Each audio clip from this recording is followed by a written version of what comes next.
마가복음 9장입니다. 또 예수께서 그들에게 말씀하셨다. 내가 진정으로 너희에게 말한다. 여기에 서 있는 사람들 가운데는 죽기 전에 하나님의 나라가 권능을 떨치며 와 있는 것을 볼 사람들도 있다. 그리고 엿새 뒤에 예수께서 베드로와 야고보와 요한만을 데리고 따로 높은 산으로 가셨다. 그런데 그들이 보는 앞에서 그의 모습이 변하였다. 그 옷은 세상의 어떤 빨래꾼이라도 그렇게 희게 할 수 없을 만큼 새하얗게 빛났다. 그리고 엘리야가 모세와 함께 그들에게 나타나더니 예수와 말을 주고받았다.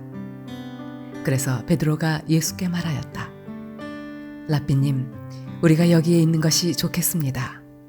우리가 초막셋을 지어서 하나에는 랍비님을, 하나에는 모세를, 하나에는 엘리야를 모시겠습니다. 베드로는 무슨 말을 해야 좋을지 몰라서 이런 말을 했던 것이다. 제자들이 겁에 질렸기 때문이다. 그런데 구름이 일어나서 그들을 뒤덮었다. 그리고 구름 속에서 소리가 났다. 이는 내 사랑하는 아들이다.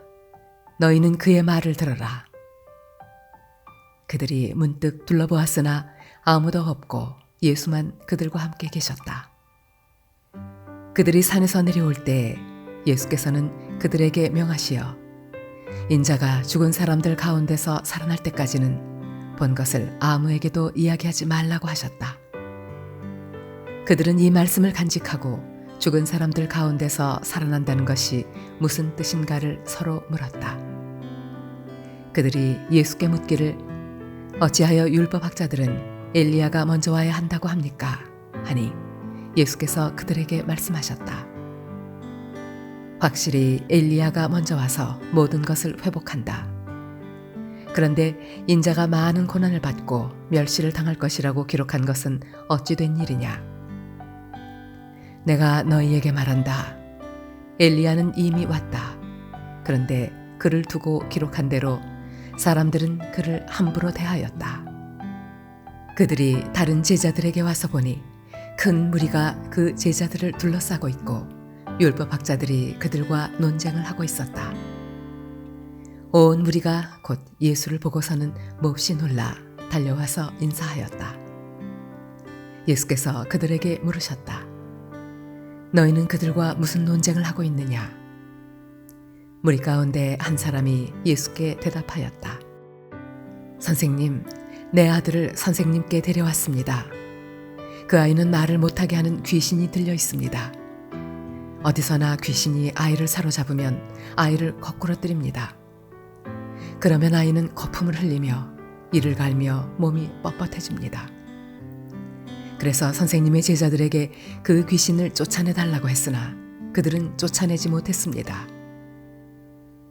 예수께서 그들에게 말씀하셨다. 아, 믿음이 없는 세대여, 내가 언제까지 너희와 함께 있어야 하겠느냐?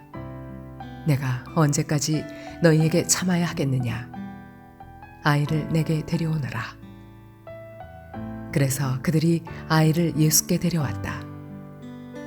귀신이 예수를 보자 아이에게 즉시 심한 경련을 일으켰다.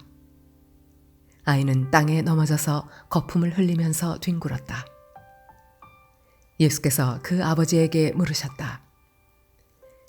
아이가 이렇게 된 지 얼마나 되었느냐? 그가 대답하였다.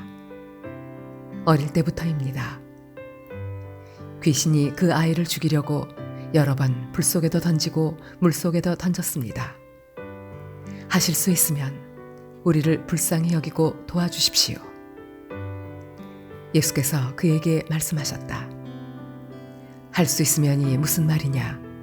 믿는 사람에게는 모든 일이 가능하다.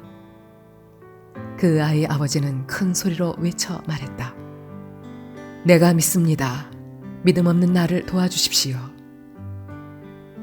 예수께서 무리가 어울려 달려오는 것을 보시고 악한 귀신을 꾸짖어 말씀하셨다. 벙어리와 귀머거리가 되게 하는 귀신아, 내가 너에게 명한다. 그 아이에게서 나가라. 그리고 다시는 그에게 들어가지 말아라. 그러자 귀신은 소리를 지르고서 아이에게 심한 경련을 일으켜놓고 나갔다. 아이는 죽은 것과 같이 되었다. 그래서 사람들은 모두 말하기를 아이가 죽었다 하였다. 그런데 예수께서 아이의 손을 잡아서 일으키시니 아이가 일어섰다.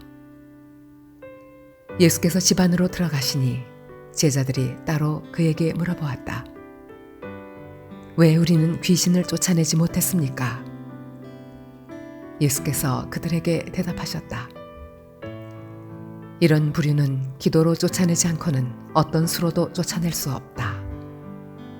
그들은 거기에서 나와서 갈릴리를 가로질러 가고 있었다. 예수께서는 이것을 남들이 알기를 바라지 않으셨다. 그것은 예수께서 제자들을 가르치시며 인자가 사람들의 손에 넘어가고 사람들이 그를 죽이고 그가 죽임을 당하고 나서 사흘 후에 살아날 것이라고 그들에게 말씀하고 계셨기 때문이다. 그러나 제자들은 그 말씀을 깨닫지 못하였고 예수께 묻기조차 두려워하였다. 그들은 가버나움으로 갔다. 예수께서 집 안에 계실 때 제자들에게 물으셨다. 너희가 길에서 무슨 일로 다투었느냐? 제자들은 잠잠하였다.